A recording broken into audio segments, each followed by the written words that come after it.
My goal is by the time I am 100 to visit 100 countries. Oh, And totally we're going to doable. make that goal. And you're 91 years young. Exactly. I Because think you see we, how great travel is. Travel, we do talk about how travel actually can reduce or delay is probably a better Mhm. word, delay aging. And we actually have studies, we found studies that actually show how travel does delay aging. And we all want that. And for mental health too.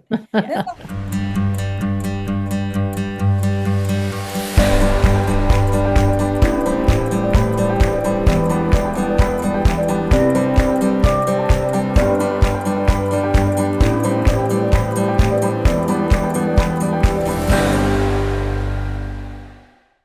Mental Natalie and Evelyn Kelly have a travel bug, big time. They've been to almost 100 countries, and the list is still growing.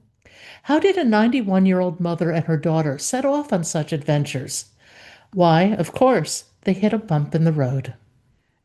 Evelyn and Natalie, welcome to Bump in the Road. If you would, Thank tell us, you. tell us your story. You really want to know this story of what happened to us and how we got started and overcame our bump in the road. Mhm. Um, I was running for a county office, and it was superintendent of schools, which we had at that time, and one of the first females running in these areas. Mhm. And while we were campaigning, I was hit by a car and injured my ankle. So we had two big bumps in the road all together at one time. Now, what happened to the election? We lost. And my husband then came up and said, "Why don't you and Natalie go to Europe?" And we said, "Europe, oh, there's too, it costs too much money, take time. And who is going to take care of the dogs?" And he said, "Go. Just go. Just go. I'll take care of the dogs." So that is how we got into writing about travel, about traveling, and eventually into writing about travel. So that loss really became such a gain for us. That pain became passion. And now we are so passionate about traveling and encouraging others to travel as well. You know what's interesting? At first, you came up with all the reasons you couldn't do it. Right. Mhm. How did you feel after you let go of all those reasons you couldn't do it and you did it? It was hard. It was Yeah. hard. It was very hard to do that because when we started traveling, I just kept worrying about, my job. I had a big full-time job in with the legislature, and if you leave it, you never know what could happen. And so we left that, and then of course, our animals that my dad took care of. But it was a very difficult thing at first. You got to get over it. At first, it was very difficult, but once you get over it, and once you're over there, you're not even thinking about it at all. It just goes away. Well, did you feel a little out of your comfort zone at first? Let me tell Very you much.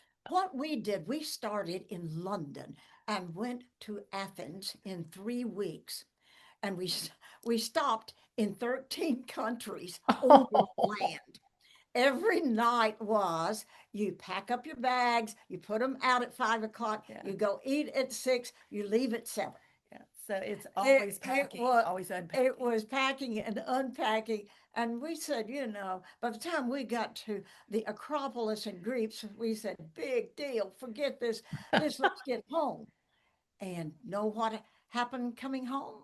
We said, that was We what had a great time. We had a that was wonderful time, fun. and we were going. Where are we going to go next? That's what we said. Where are we going to go next? And the travel bug bit us, and that was it. And so we have traveled every single year for the last 3 decades, except for 1 year. And I bet you know that year. 2020, I bet. Yes, it was 2020. We could not travel. What are some of the places you've been, and what are some of your favorites? Wow. I'm going to tell you mine. Okay. And then we're going to come back to it eventually.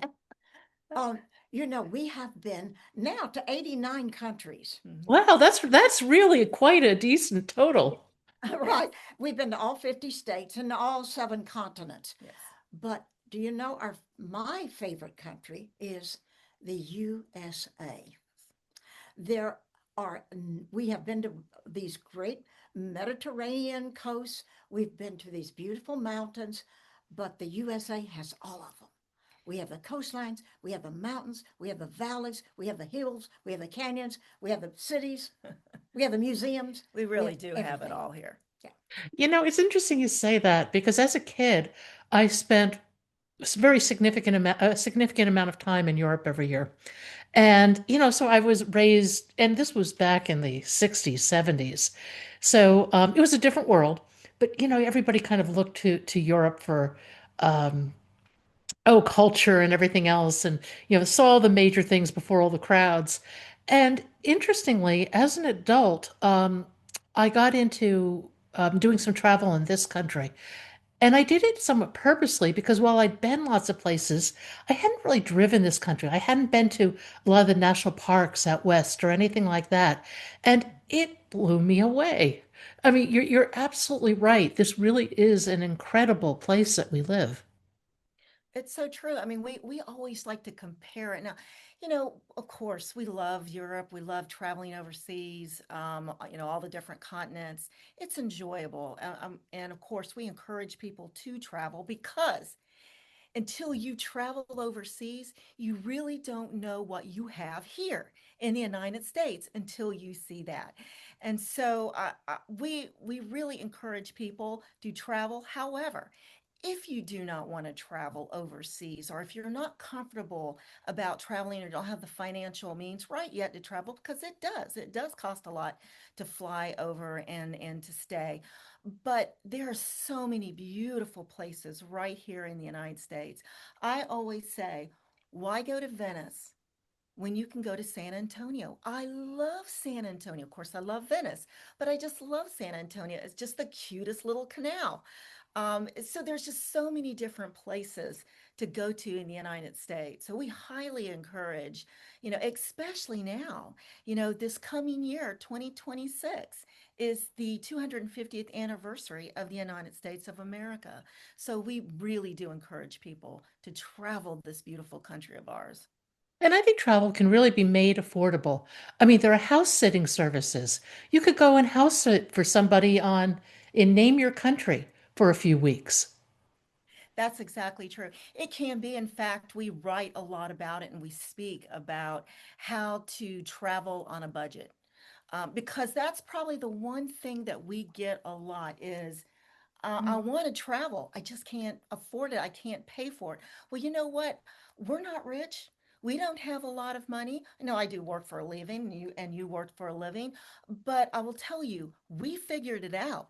We figured it out. We know how to use the credit card. I use a certain type of credit card that allows me to have points, to collect Mhm. points. And so I use everything. I use that credit card for everything. I pay for my groceries. I pay for my doctor visit.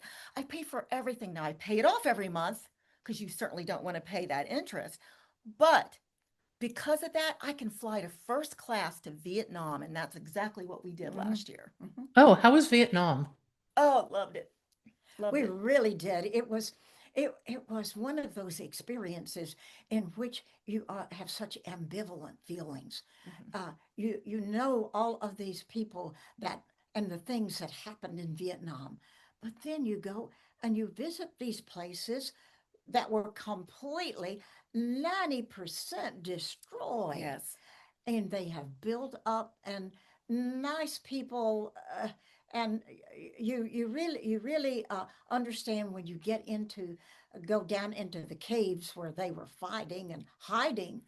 You go down in the caves, you Hmm. understand The what it tunnels. was like, and Hmm. so forth, but you appreciate it, but yet you appreciate your country too.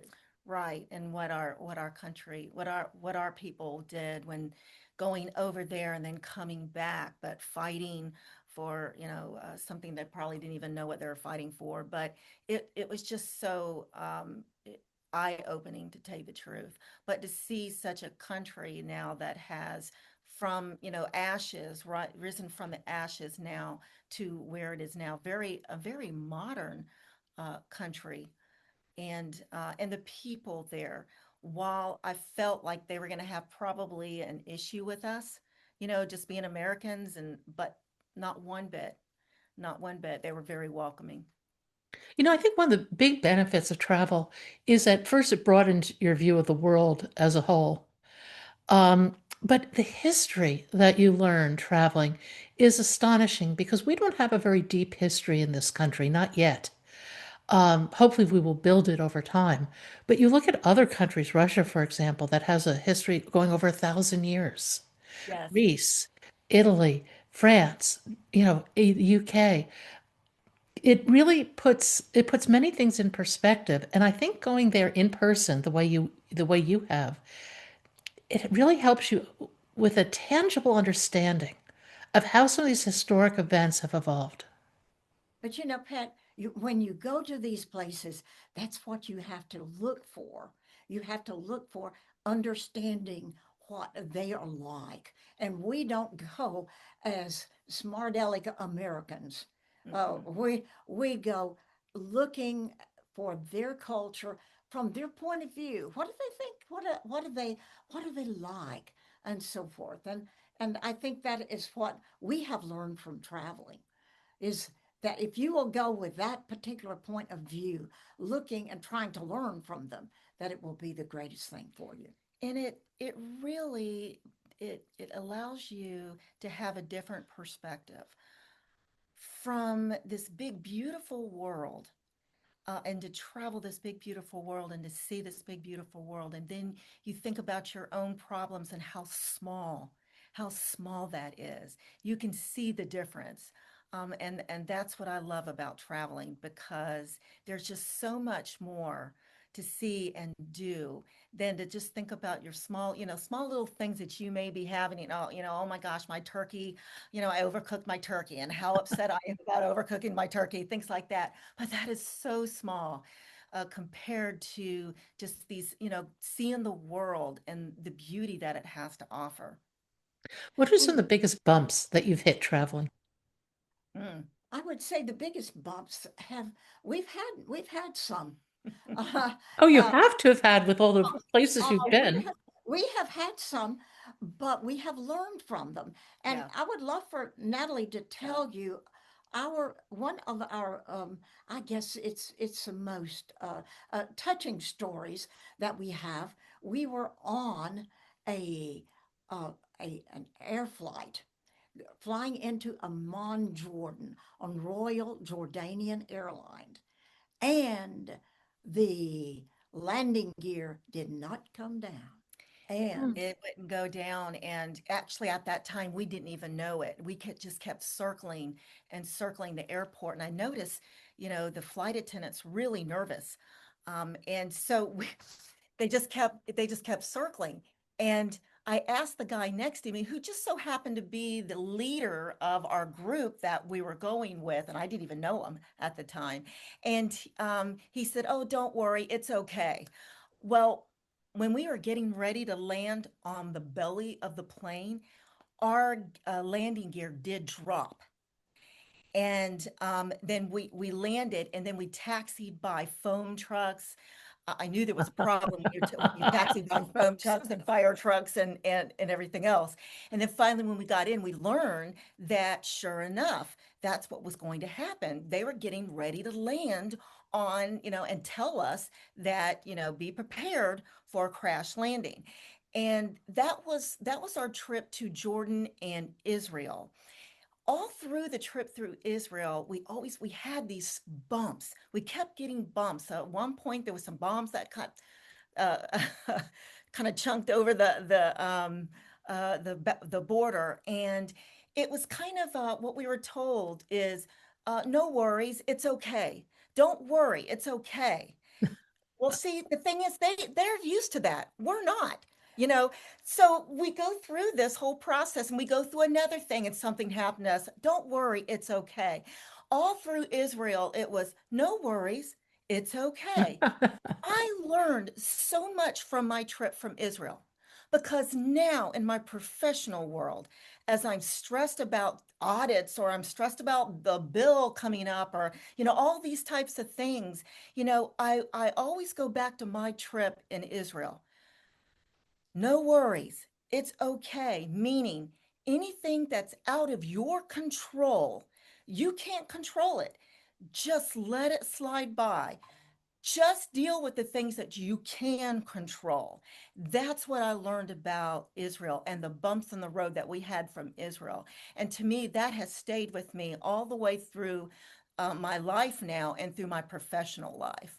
I think that's a big one for well, for travel, certainly. I And mean, that I is always your go armed with, hmm? your bump in the road too, isn't it? I mean, that would fit very well as a story about your bump in the road because all of these bumps we had to handle. Hmm. Mhm. Yeah. And I think you're right. You really do learn. And I think learning what you control versus what you don't control is a really big life lesson. It can really change your perspective on just about everything. Right.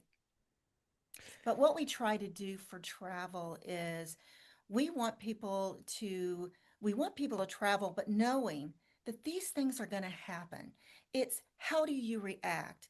If you have a problem with the airlines, are you going to start screaming at the flight attendant? Are you going to, are you going to do all that, or are you just going to deal with it because you know that you have no control if that flight is coming in late. You have no control over that. So, you just deal with that, and make the best of it, however that can happen. But what we try to do is do everything we can and inform people about how to have a stress-free travel. There are ways to handle it in the forefront of it beforehand, Mhm. before things like that. Again, there are things that will be out of your control, but there are some things and there's are steps of taking that will help you have a stress-free travel. But I think that's also part of the adventure of travel. Yes, it And is. personally, I think adventure is a key component of life. Stories that you can tell afterwards. What are some of your favorite stories? Oh, you would not like to go to the salt flats of Bolivia. Well, you would, but you just don't want your car to break down in the middle of the desert That's where and there's no one else nobody around. And there. we've had those experiences. The car breaking down Hmm. in the middle of a desert. Yeah. I But remember, we were no, go fortunate ahead. to have somebody to that the driver was a very good mechanic. They have to be. And they were able to fix it just enough for us to get to the next place so that more mechanics could come in and fix the car. So we did survive that one. I can remember in Africa once, there'd been some heavy rains, and there's this narrow little road, right cut into the hillside that is about a car and a half wide. And we're in, a big safari vehicle, and we're coming down this muddy road where there are no guardrails or anything. I mean, you just kind of slide down if you go off the road, slide down probably close to 1,000 feet. And this huge truck is stuck right in front of us. Oh, So as I recall, we'd lost a bumper or something on the vehicle, and so that was strapped to the top, and it hung out a little bit. So as we tried to get around this truck, the old bumper's actually getting stuck on it, and we're going sideways across this muddy field. Oh my goodness! But obviously we survived, and we survived. Oh, to find that the place was inhabited by a lot of monkeys who tried to steal our camera gear and almost did. But I think it's those things, those sorts of things that really make a trip. I mean, I always It say, do you have really, a story to tell? that's it. really, and many of the things that you're not necessarily thinking of at the time when you get home, that was something. We were in Norway and we were going up. Now it describes what you described on your road is very much like what we were doing in Norway, and there were sheep in the road. And Mhm. you couldn't get by. And You they were just there. They were not they were not moving, but fortunately, the person who was guiding us knew how to move them. You just don't, hey, sheep, move, move, move. You don't do that because they won't move. You find the leader, and then the leader follows you, and when the leader follows you, the rest of them will follow. So those are the things that you kind of learn when you travel. But the funny thing is, I don't even, that was the story that I didn't even remember until you just talked about right, it, but these things kind of like they happen to you. And it's happening all the time. But the great thing is these are the experiences you are having. If you just sat at home and watched the news all day, what a horrible life would that be, because you know how disappointing that can be. And you don't want to do that. You want to get out of your comfort zone. And the way of getting out of your comfort zone is to travel, because that is not within your comfort zone. and just go. Mhm. I mean, all of your little reasons not to, if it's something that you want to do. Now, Natalie and her, I refer to this because she wrote a major part of our book at the end, which is tips and tricks for travel. And one of the things that she brings out is you've just got to make a decision to go. Right. And once you do, then you ask all of these questions, where am I going? What am I going to do? And so forth. And who you're traveling with, and do you get a travel agent, and all that type of stuff that will help you guide you to your destination, and in a smooth manner. But travel is just one of those things. If you don't do it, you're like, oh, I hear this all the time. I don't want to travel. I don't need to travel. I could just watch it on TV. I can understand that. I really do. But once you travel, I'm going to tell you how many of our travel friends say that once we did it first, that was it. I caught the bug. I'm going, where are we going next type of thing, just like we did. But what we were doing is we were committed to traveling every single year. And then sometimes we would even travel twice a year. And there were just a couple of years right before COVID, we actually traveled 3 times a year. Now, that doesn't necessarily mean overseas. Maybe we would do an overseas travel and then a couple of things in the United States to keep us moving, to keep us excited about traveling. So that's what we highly encourage people to do. What are some of the interesting places you've been to here in this country? Oh, some of my favorite places. I just love Nashville. I really do. I'm not Yeah. even in country music, but I just love Nashville. It just has this vibe that is so interesting. I love New Orleans. I love, love, love New Orleans. Not so much during Mardi Gras. I mean, I know people love going then, but it's kind of crazy there at that point. But just love New Orleans and San Antonio.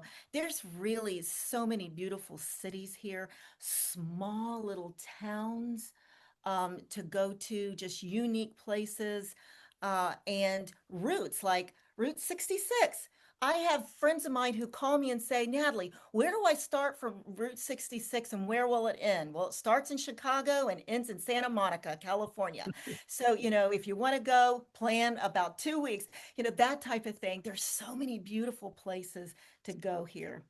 Yeah, and you know what? For me, being a Southerner, the one of the most exciting places that I really enjoyed was going up the Hudson River and seeing the it was looking at your background there, It it looked just like that, looked yeah. very much like that, Hmm. but getting off to those mansions that were along the road, Mhm. as well as going to Sleepy Hollow and going to Albany and those places there, places that I've read about a whole lot, but I was so excited to get to experience them.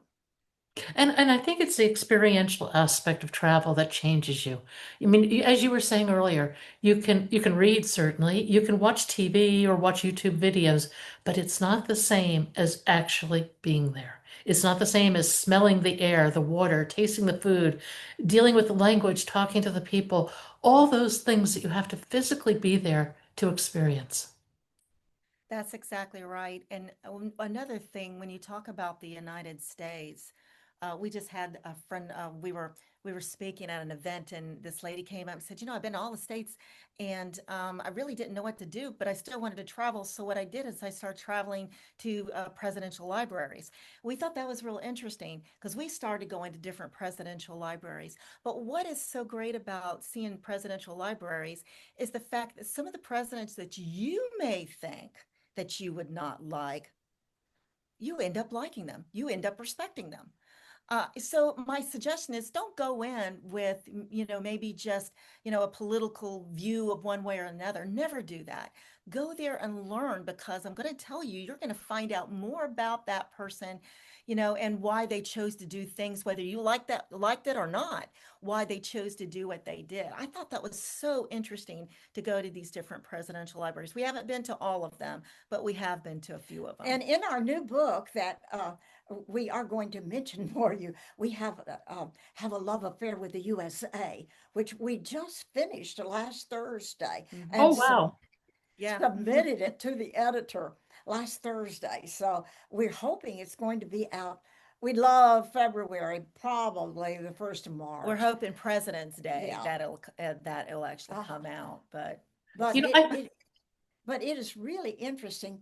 I would like to mention we went to Lake Tahoe, Yeah. and I didn't think about my grandson was getting married on Lake Tahoe. And of course, the family had to go out there, and we said, "Oh, Lake Tahoe." It was wonderful. Beautiful. The whole area around Nevada, of going to Virginia City, of going to Reno, of going to Carson City, and Donner Pass. mhm. Have you been to Donner Pass? I lived in Tahoe for several years. Oh, really? Okay. It's Yeah. spectacular, just spectacular. Really is. Uh, It is. And, we would hear it on game shows, the game shows like Price is Right. And they talk about, you get a free trip to Lake Tahoe. And I never really thought anything about it, but going over there and seeing just the beauty, You know, just the beauty of there's it. something for everybody. Those game shows probably send them down to the casinos. That is not the part of Lake Tahoe you want to Exactly. experience. That's You want to get exactly away right. from all that commercialism, which is down on the South Shore. And there's a Uh-huh. great place on the North Shore. It's Hyatt, I think, something Eagle. Anyway, it's this huge, like cedar and glass building, Mhm. and it's right on the beach, and they have fire pits and everything. So summer or winter, you can sit there on the north end of the lake and just look down the entire expanse of the lake and sip your cocktail, and it is just magnificent. It really is.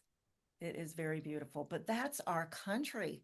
I mean, I'm telling you, we have beautiful places in our country. Um, area that we had never thought of going to, and that, uh, you know, Nevada. Who wants to go to Nevada? except It, people in Nevada. yeah, it was Northern wonderful. Nevada is beautiful. People don't It realize really it. is. Uh-huh. But see, we don't know that. You just hear, this or that, or it's dry I just or don't hot, or, expect Where, things where like do you that. live? Where are you living? Florida. Oh, Florida. okay. Uh-huh. Uh-huh. Central Florida, and she's in Tallahassee, which is North the Florida. capital, Hmm. Florida. Yeah. Mhm. So if you were to, you've already mentioned a few, but if you could come up with a few pieces of travel wisdom from all your exploits, what would you pass along to people? I would say get out of your comfort zone. I don't care if it's just 50 miles radius within where you live. There are so many places. If we took a took a sweep around where we live, probably within the area that we live, there are 400 or 500 really interesting Hmm. historic springs, buildings, Hmm. so forth that we could visit. And I'm sure most people could feel that too. So don't be afraid to get out of your comfort zone. You may be an armchair traveler. If you are, that is fine because there's some people that have to do that. Hmm. But get out of your comfort zone. So you want to start small, Mm-hmm. but I would also say start now.